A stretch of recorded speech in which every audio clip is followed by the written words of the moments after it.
السلام عليكم ورحمة الله وبركاته. ازيكم اخواتي، عاملين ايه؟ يا رب تكونوا بخير وصحة وعافية.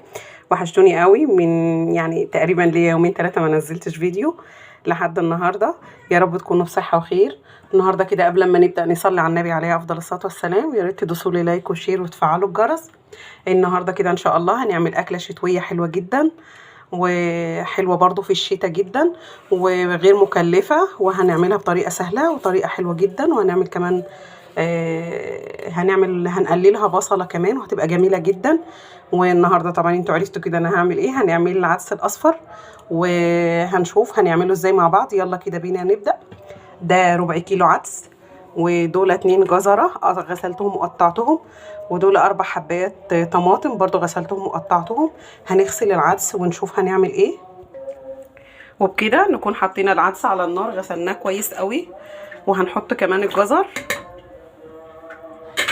وهنضيف كمان القوطة، وهغطيه دلوقتي. ما تحطلوش ملح دلوقتي لحد ما يقرب يستوي.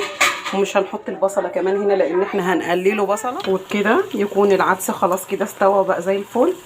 وجينا هنا بقى هنقلله بصله. قطعت 3 بصلات، وبقطع عليهم كمان فصين توم كده. وحطيت حبه سمنه، معلقتين سمنه وذره ملح، وهقليهم لحد ما يصفروا خالص. وهنشوف هنعمل ايه. كده حبايبي نكون ضربنا العدس كويس قوي. انا ضربته في الخلاط.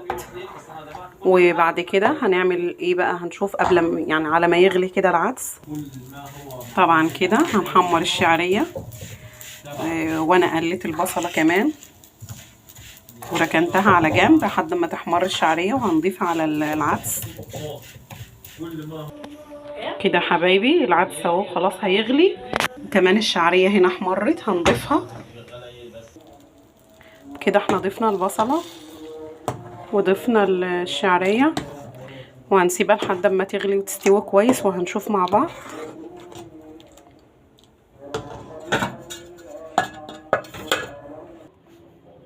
وبكده حبايبي نكون خلصنا العدس.